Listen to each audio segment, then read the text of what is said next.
Vallabha Girivardhari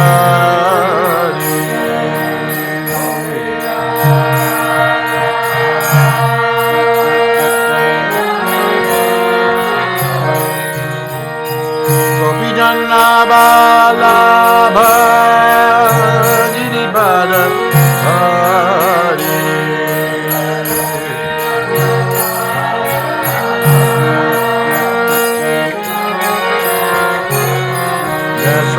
Yasodanandana Rajajanarandana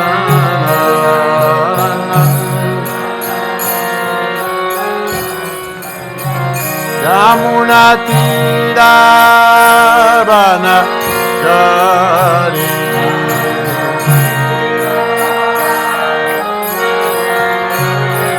Yamuna Tira Vanachari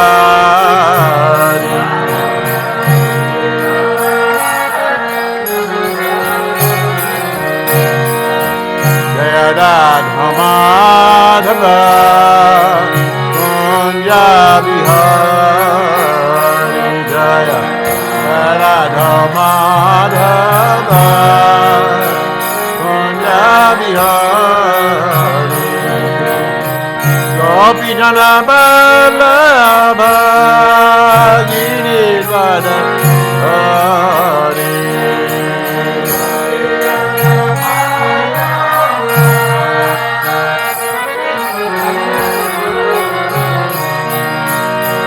Gopijana Vallabha Girivardhari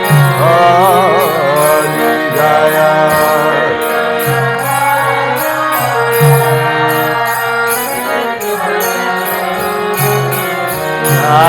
Yasodanandana Rajajanarandana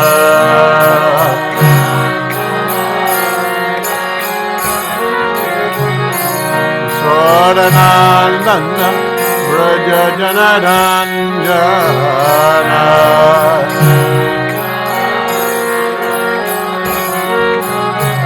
Yamuna Tira Vanachari Yamuna Tira Yamuna Tira Vanachari Tira Jaya Radha Madhava Kunja Vihari Jaya Radha Madhava Kunja Vihari Jaya Radha Madhava Kunja Vihari Jaya Radha Madhava Kunja Vihari Jaya Gopijana Vallabha Girivardhari Jaya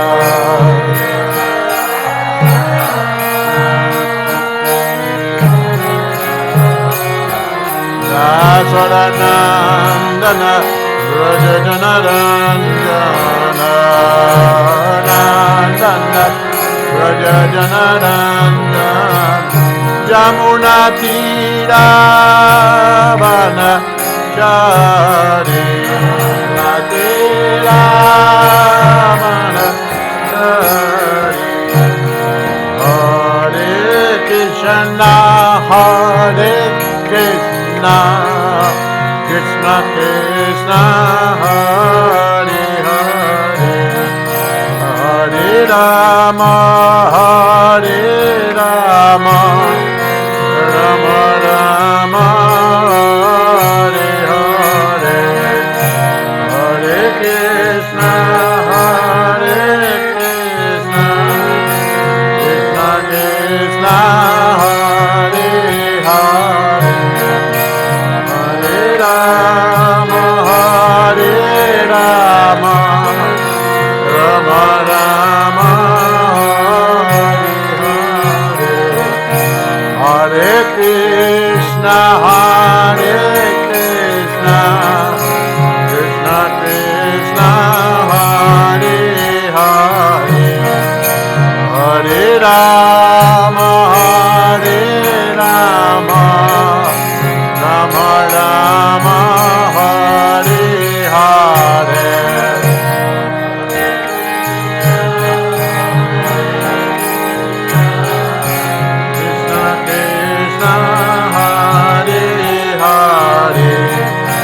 Hare Rama, Hare Rama, Rama Rama, Hare Hare, Hare Krishna, Hare Krishna, Krishna Krishna, Hare Hare, Hare Rama, Hare Rama, Rama Rama, Hare Hare, Hare Krishna, Krishna Krishna, Hare Hare, Hare Rama, Hare Rama, Rama Rama, Hare Hare, Hare Krishna, Hare Krishna, Krishna Krishna, Hare Hare, Hare Rama, Hare Rama, Rama Rama, Hare Hare, Hare.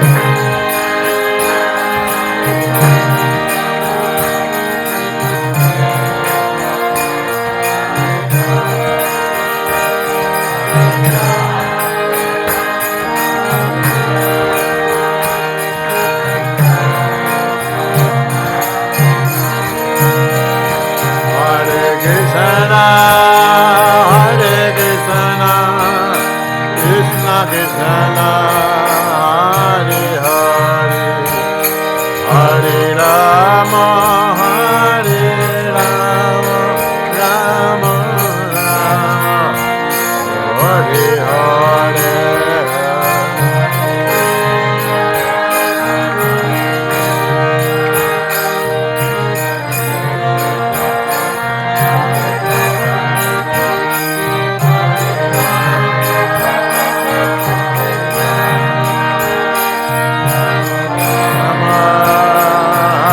Hare Krishna, Hare Krishna, Krishna Krishna, Hare Hare, Hare Rama, Hare Rama, Rama Rama, Hare Hare.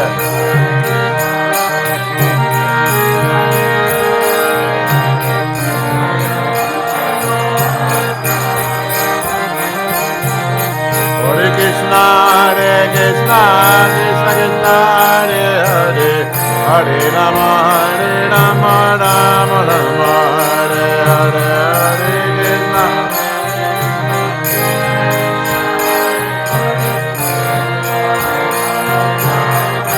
Nittai Gaura Hare Bal, Hare Bal, Hare Bal, Nittai Gaura Hare Bal, Hare Bal, Hare Bal, Hare Bal, Gaura Hare, Nittai Gaura Hare Bal, Hare Bal, Hare Bal, Nittai Gaura Hare Bal.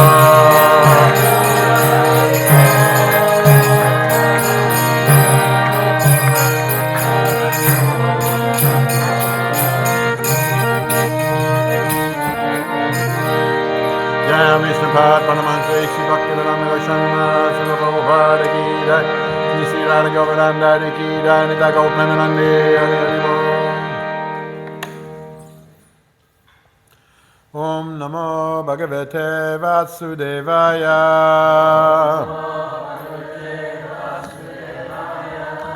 Om Namo Bhagavate Vasudevaya.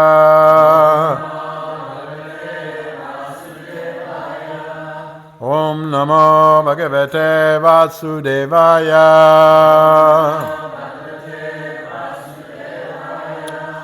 This morning we're reading from the Srimad Bhagavatam, Canto 2, Chapter 10, Text 32. Gunatmakanindriyani Bhutadi Prabhava Gunaha Manasarva Vikaratma Buddhir Vijnana Rupini Gunatmakanindriyani Bhutadi Prabhava Gunaha Manasarva Vikaratma Buddhir Vijnana Rupini Gunatmakanindriyani Bhutadi Prabhava Gunaha Manasarva Vikaratma Buddhir Vijnana Rupini Guna Atmakani attached to the qualities. Indriyani, the senses. Bhuta Adi, material ego. Prabhava, influenced by. Guna, the modes of material nature. Mana, the mind. Sarva, all. Vikara, affection. Atma, form. Buddhi, intelligence. Vijnana, deliberation. Rupini, featuring. Translation. The sense organs are attached to the modes of material nature, and the modes of material nature are products of the false ego. The mind is subjected to all kinds of material experiences, happiness and distress, and the intelligence is the feature of the mind's deliberation.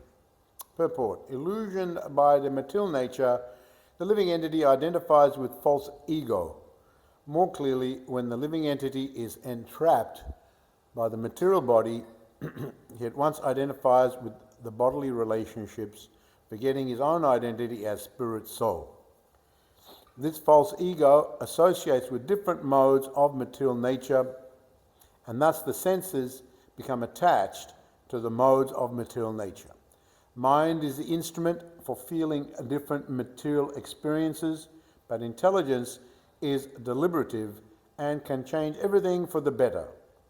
The intelligent person, therefore, can attain salvation from the illusion of material existence by proper use of intelligence.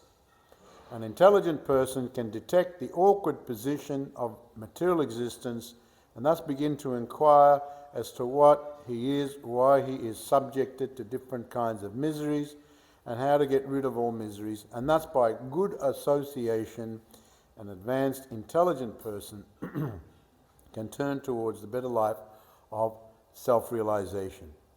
It is advised, therefore, that an intelligent person associate with the great sages and saints who are on the path of salvation. By such association, one can receive instructions which are able to slacken the conditioned soul's attachment for matter.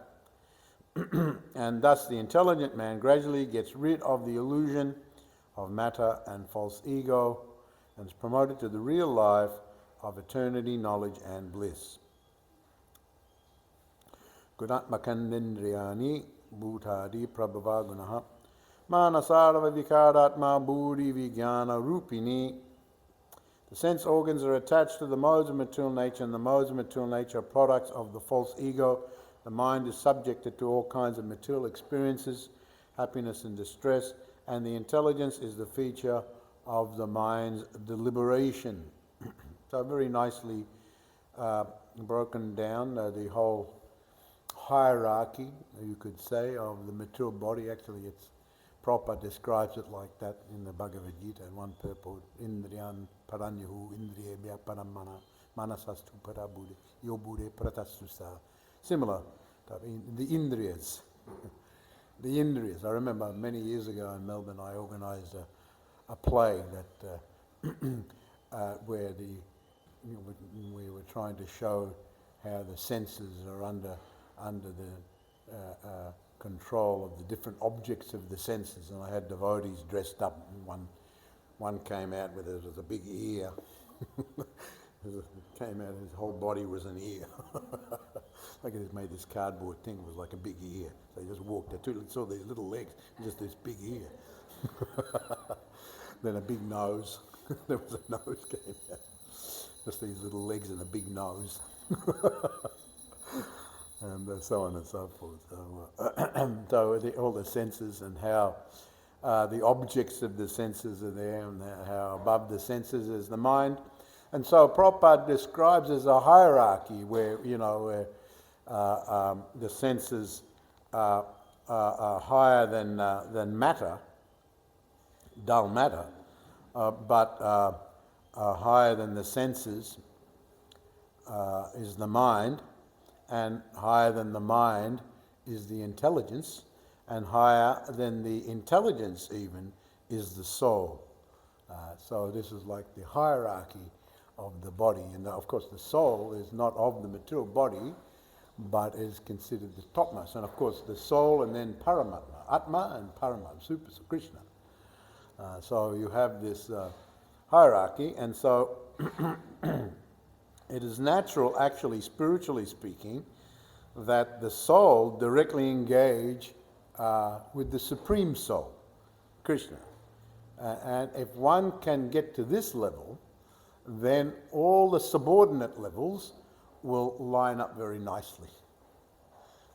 So it's very simply presented like that.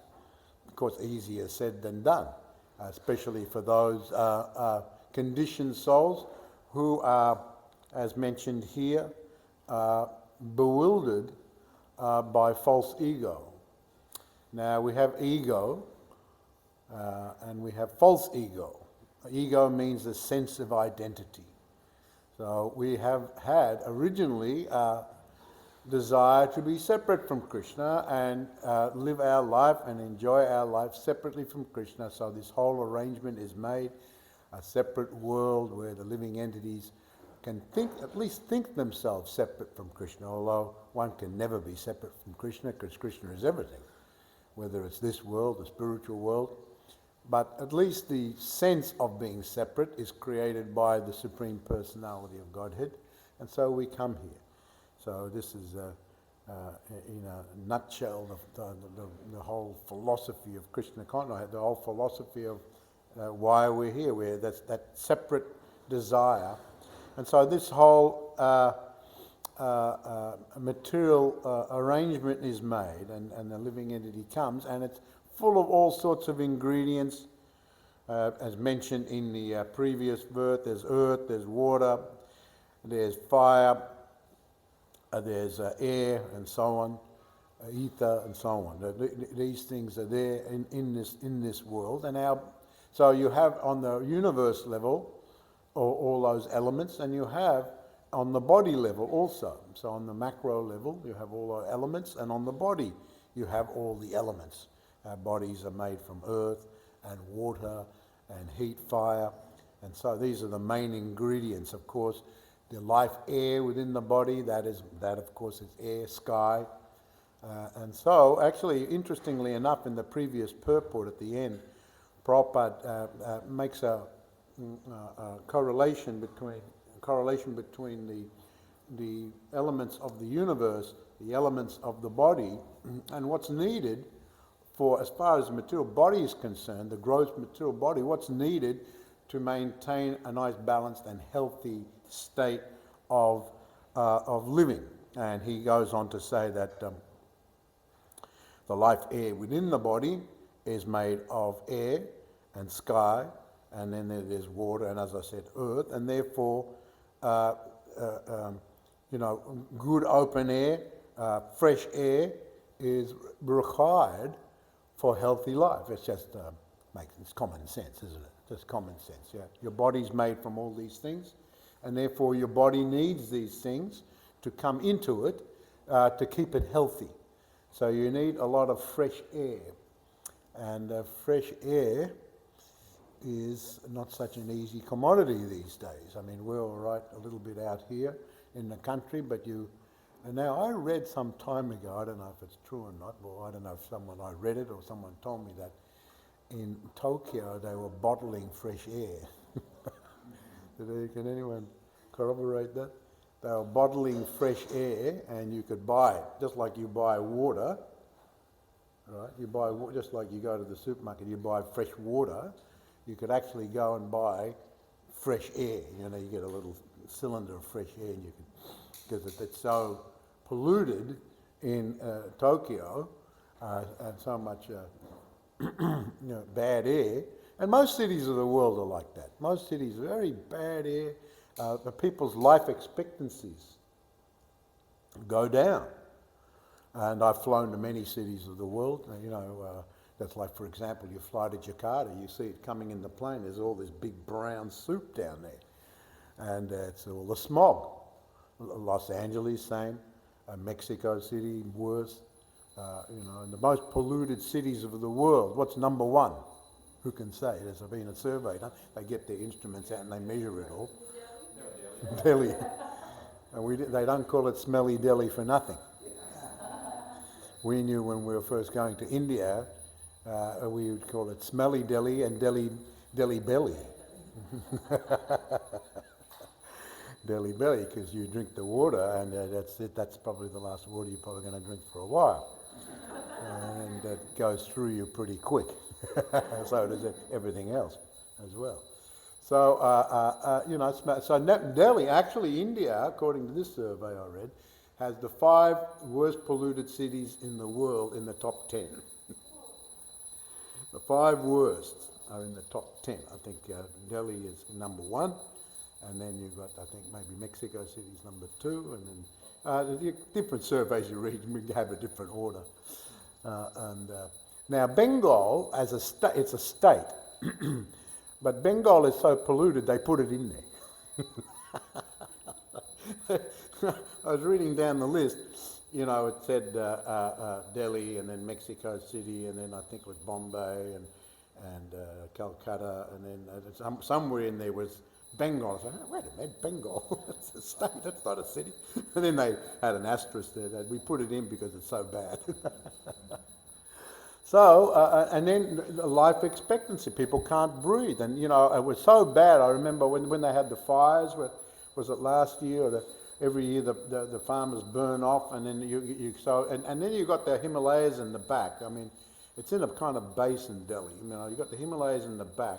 You haven't got it like a sea breeze. And so the air comes through and it's kind of, all that smog builds up with all the industry and pollution and traffic and so it's got nowhere to go and it gets trapped a little bit by the mountains.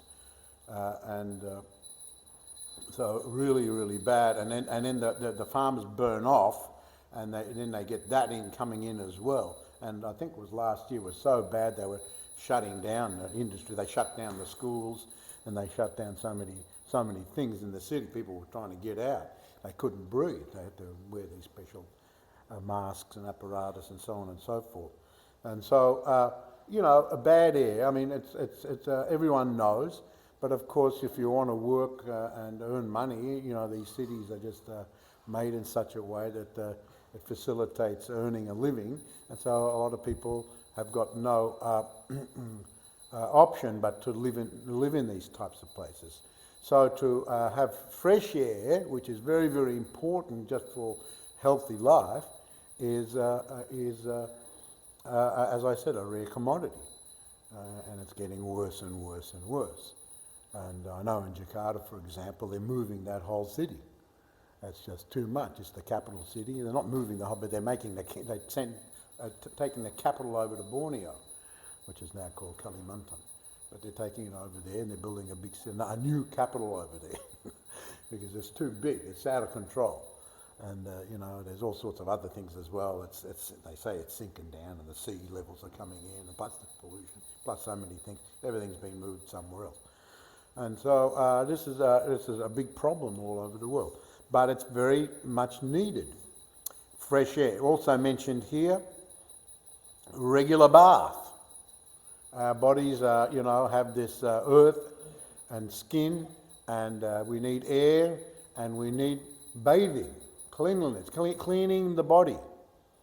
Now, some people, especially those in the tamagun, mode of ignorance, one of the symptoms is you don't like to be clean. They'll gravitate to dirty places, and they'll be dirty, their clothes will be dirty, the place they live will be dirty, everything will be dirty. And they won't even notice it. They'll think it's just normal. Nothing wrong here. And so Prabhupada actually said one time in Melbourne that he said if you don't react to dirtiness, and that means you're very much in the mode of ignorance. You don't react to it. If something is dirty around the place, or you're dirty, and Srila Bhaktisiddhanta Saraswati Thakur was very famous for walking through the Brahmachari ashram and looking around and seeing that everything was clean. Now one thing, the place has to be clean. Prabhupada would walk through from time to time. Prabhupada didn't like mode of ignorance. One time after a big lunch, all the devotees were snoozing away, and some were snoring. And Prabhupada, he didn't like snoring. In fact, Hari Suri told me, no, it wasn't Hari Suri, Tamar Krishna Maharaj told me that they were looking to get another servant for Prabhupada, and someone suggested Hari Suri might be good. And Prabhupada said, is his nose working?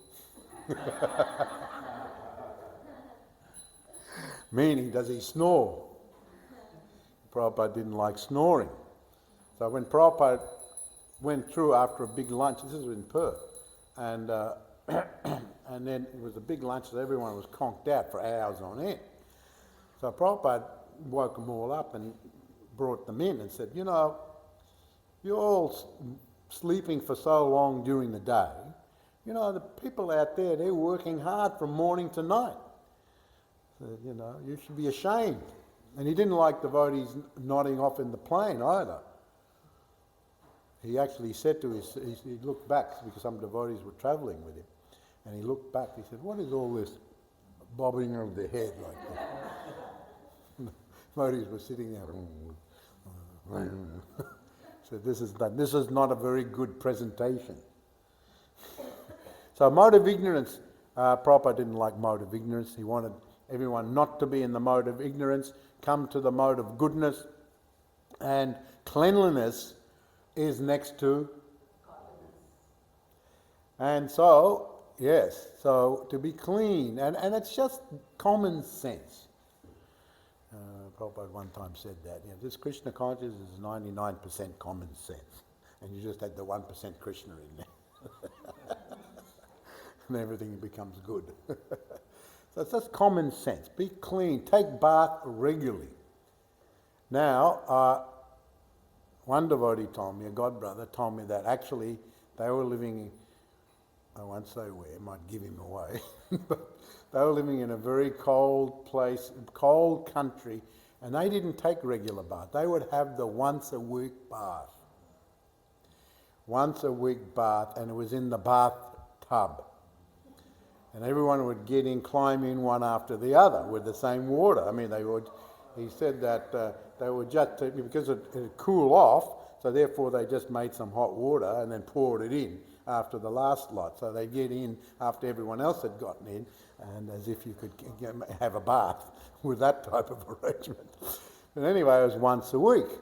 I've heard in other countries, it's, they go for weeks on end.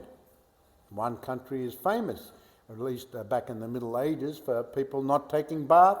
There were other reasons, they didn't have such availability of water and so on and so forth. And that country is very famous for perfume. Which country is that? They say like that, how the perfume was invented because of that. You would need a lot of perfume, wouldn't you?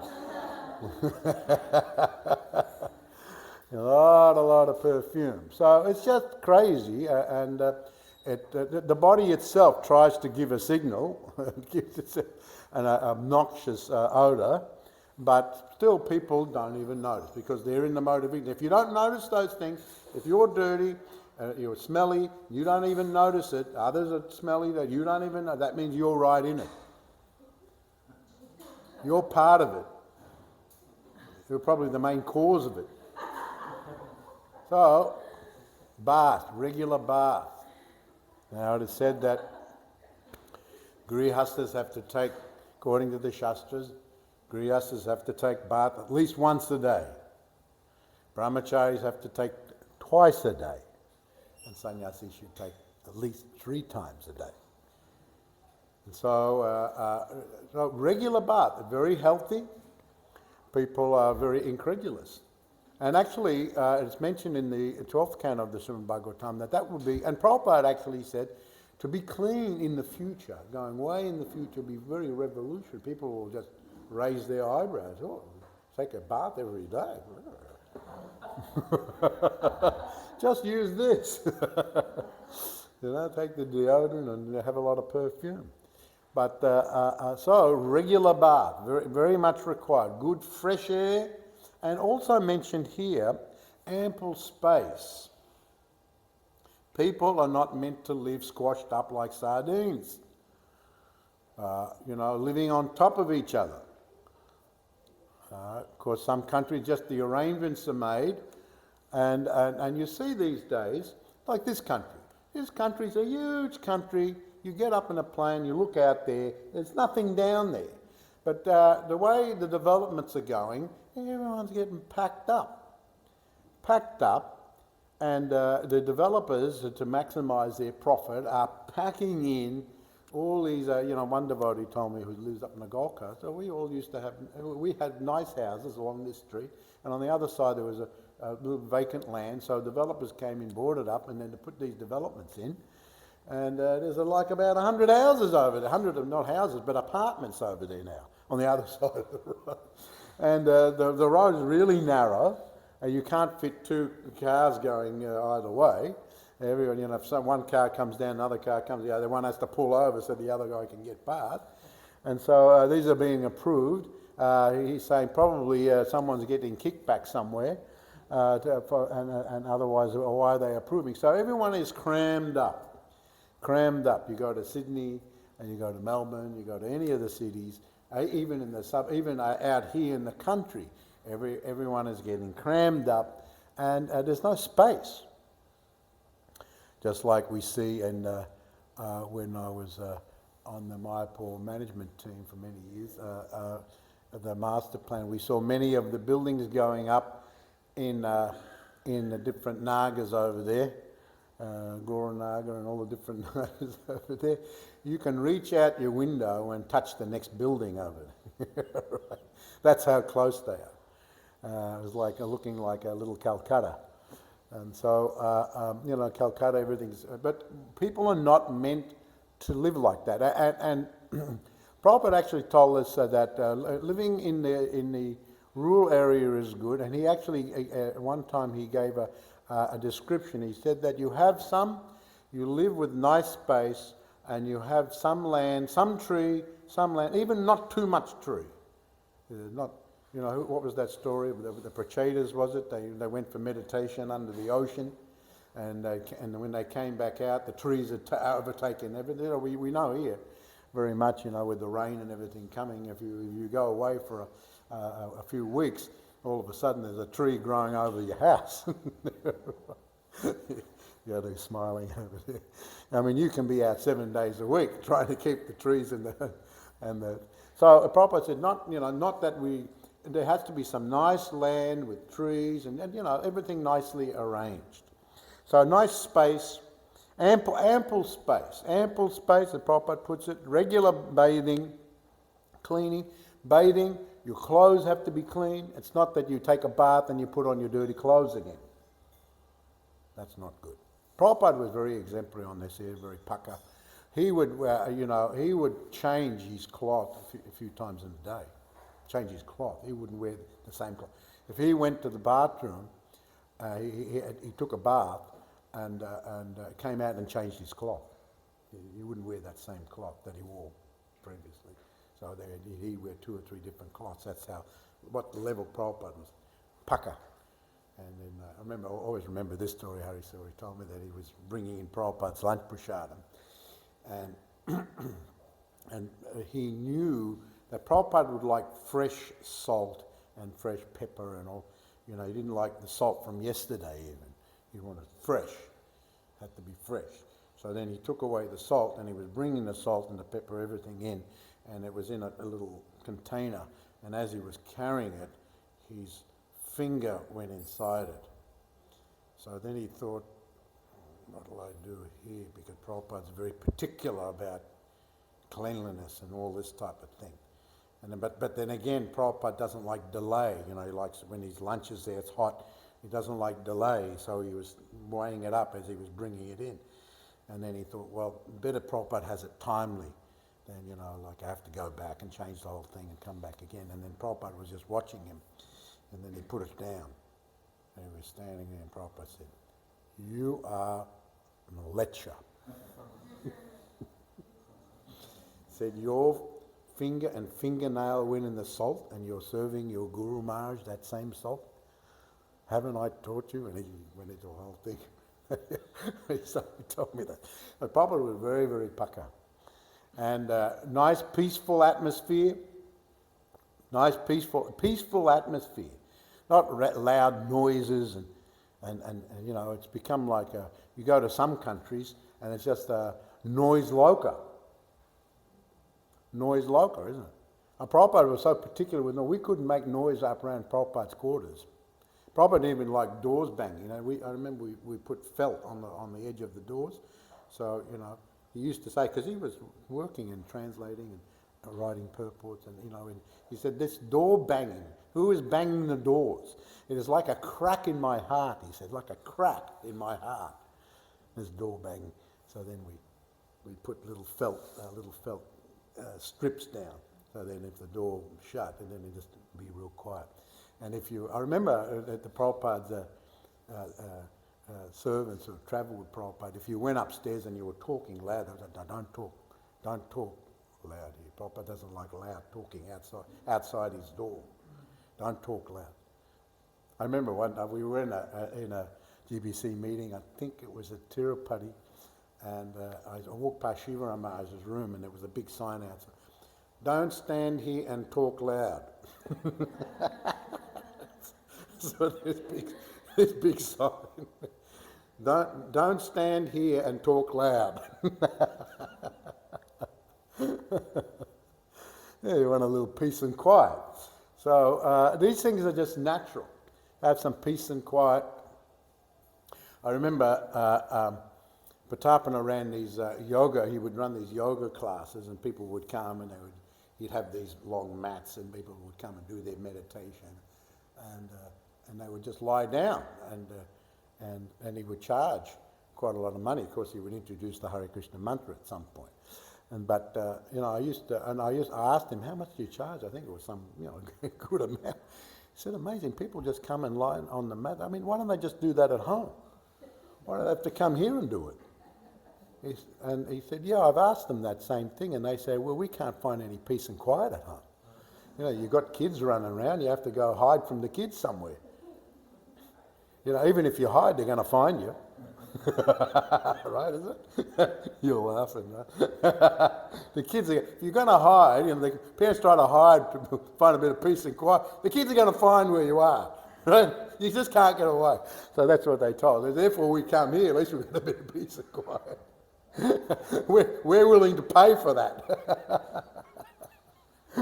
So peace and quiet, all these things are very valuable just for healthy life, even on the gross level. And then, of course, we come to today's verse when it talks about the mind.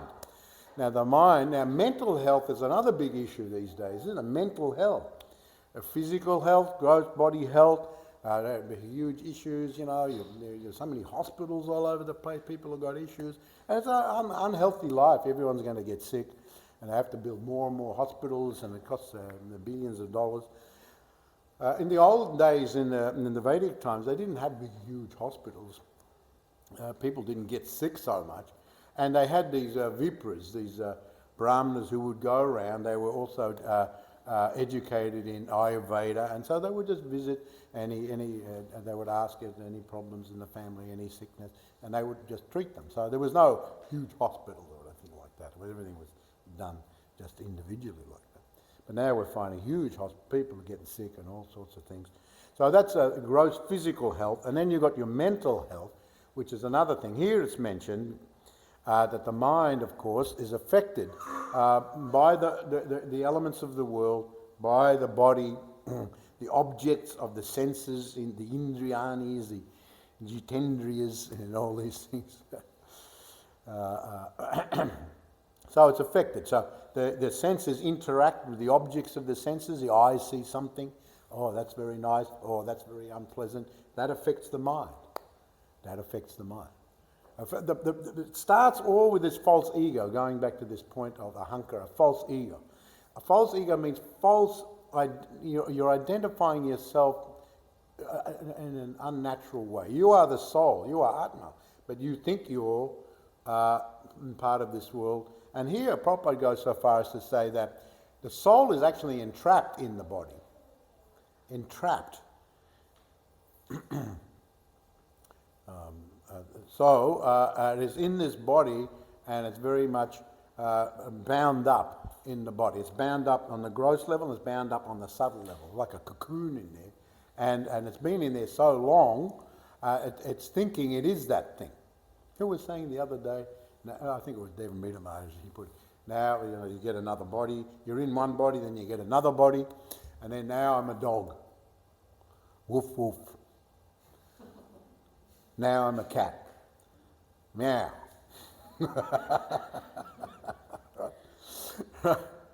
Now I'm a bird. Tweet, tweet, tweet. Now I have to tweet. Now I have to meow. Now I have to bark. But you're none of those things. It's just identification. Identification. You know, like you can be in a car and the owner of the car's driving, and then there's an accident. So the owner is, oh no, look at that. He gets out, has a look, oh, big dings all over the car. The passenger is not so affected. Oh, it's very unfortunate, but it's not his car. It's the owner's car. So that sense of identification is not there. So there's another kind of attitude. He feels maybe he can relate to the experience of the owner, but it's not the same. It's different because he's not identifying. It's not his car. It's the person, the owner's car. So because the owner is thinking this is my car, then there's a ding in the car, therefore he feels that. So so these things are experienced on the gross level, they're experienced on the subtle level, and all this is due to identification. Identification. So the mind is affected sometimes, and mental health is a big issue. How can you have your mind peaceful? How can you have your mind in a happy state? It's very perplexing. It's a perplexing problem, mental health. And and if you're not in the right frame of mind when you do something, it can go one way or it can go the other way. Athletes know, for example, that the majority of the endeavour comes down to the mind. There are many others with similar skills, but if the mind is more determined or trained, then one will prevail over the other, for example. So everyone knows about the mind, how it experiences. Now here it is said that the intelligence is above the mind. We know we have mind, we know we have intelligence, but now they're all absorbed in material engagements. But if they can be absorbed in spiritual, now the intelligence is meant to control the mind and control the senses and control the body. But quite often, well, most of the time, especially in Kali Yuga, it's the other way around. The senses are controlling the mind's controlling the intelligence. The senses, the eyes see something, and and demand that the mind come up with all ideas how they can see more of that thing. And what are some ideas? And so then the mind has all ideas, and then the mind dictates to the intelligence, all right, you figure out how to achieve these ideas. So it's coming up. And so one can get dragged around by the eyes, one can get dragged around by the ears, by the nose, by the tongue, can completely dominate one's life. One can get dominated in so many ways. But if the intelligence is dovetailed with spirituality, with the soul, then the intelligence becomes spiritually strong. There's a difference between spiritual strength and spiritual intelligence and material intelligence. Actually, materialists are very weak intelligently. Superficially, they can be very intelligent. How to construct a building, how to do a bridge, how to look in a microscope and see how to look and see the stars in the sky. Need a lot of intelligence, but that's called superficial intelligence. There's a deeper intelligence, that's called spiritual intelligence. So that superficial intelligence is really dictated to by the mind and the material senses, and becomes entangled in the material world, becomes entangled. So it's actually considered, spiritually speaking, it's considered, one who is a conditioned soul is considered to have very weak intelligence, very weak. The intelligence becomes strong when it is dovetailed in spiritual life. And to do that, Prabhupada explains very nicely that if one can get very nice spiritual association, very, very important, spiritual association through instructions, through the Shastra, that strengthens the intelligence in contact with the spiritual objective. These things all connect, of course, to the Supreme Personality of Godhead, Krishna. So then your intelligence becomes strong. At the moment our intelligence is very weak, getting dragged around all over the place. But then your intelligence becomes very strong, spiritually speaking, in a deep way. So by good association through the Shastra, through association with very advanced devotees, is very, very important. Sadhu Sangha. Sadhu Sangha, Sava Shastrakai, Lava Matra Sadhu Sangha, Sava Siddhi Hai. Just a moment's association can change one's life, and Prabhupada says, for the better. For the better. You can change your life for the worse, or you can change your life for the better. Naturally, everyone wants to be for the better, but quite often it changes for the worse, or it just goes back and forward, better, worse, better, worse. You never actually got to the better yet. If you want to change your life for the better, then one needs to seek out association with great sages and saints, as Prabhupada puts it. Great sages and saints. And why are they great sages and saints? Because they're on the path of liberation. Therefore, they're considered saints and sages, great rishis. They're on the path of liberation. So they're going in a certain direction. Let me seek out their association. And Prabhupada says this is good intelligence. This is very, very good intelligence. Other intelligence can be used for so many other things, but it's not considered developed. The intelligence is not developed yet, especially spiritually. It's very in a weakened state. Our intelligence is very, very weakened. Totally dictated by the mind and the senses, the body, totally dictated. But when your intelligence is strong by this good association, then you can yourself go on that same path, following in the footsteps, taking their association. Of course, one has to learn how to take the association, how to take it nicely. And then by that, one gets rid of the illusion of matter and ahankara, and is promoted, this word is very nice, and is promoted to real life of eternity, knowledge and bliss. What's that? Sat-Chit Ananda. Sat-Chit Ananda. Sat, eternality, Chit, knowledge, Ananda, bliss. This is the real position of all of us, that we are meant to be in Sat-Chit Ananda, Eternity, knowledge and bliss. Now we're in the opposite. Temporariness, ignorance and distress, misery. But now we can come back again, be promoted back up to the real life of Satchidananda. So one gets gradually gets now, it's a great attachment, just to finish, there's a great attachment while contemplating Jayato Vishan Pumsa. It is mentioned by Krishna to Arjuna in Bhagavad Gita, you contemplate all these things in the world, and the more you contemplate, the more you get attached to them. And then when you get attached after many lives, it's very strong, very, very strong. But, you know, when one can associate with saintly persons on the path of liberation, then that strong, seemingly unbreakable attachment becomes slackened. It's like the knot. Seemingly it's impossible, but somehow or other that stronger, it loosens it up until it just comes off altogether. And then that's it. No more knots of material life, and you're on the path going back home, back to Godhead. Hare Krishna. Does anyone have a comment or question? Just quickly, maybe we can take one. Yes.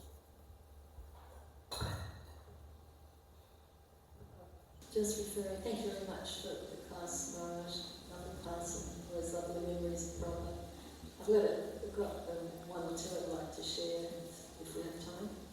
Prabhupada, this is... Maybe we have to make it one. Okay, I'll tell this one. All right. Prabhupada was in Mayapur, and he had a lot of his godbrothers come to visit him in the Gaudiya. And Prabhupada used to keep a large jar of coconut gall balls on his desk for distributing, so that everyone would have a bit of prashadam. So at the end of the darshan, the visit, and these very venerable senior Vaishnavas were about to leave, and Prabhupada said to, I know who the devotee was, but he's very well known, so I won't say his name. He told him to please hand out, some prashadam. And he used his left hand and took to the senior godbrothers? And handed it to his senior godbrothers. And very embarrassing for Prabhupada. Oh yeah, Prabhupada apologised to them and said, I'm so sorry. This devotee was left-handed, obviously. So Prabhupada had done a whole lot of correction about that, and then nodded to him, go ahead. And again he did it. He was left-handed and handed out. To accept or to give with your left hand is terrible. And then Prabhupada just said, please forgive my disciples and just my lectures. That's a good story. Jai, Srila Prabhupada ki jai, Go Premanande, Hari Hari Bo. HH Ramai Swami Maharaj ki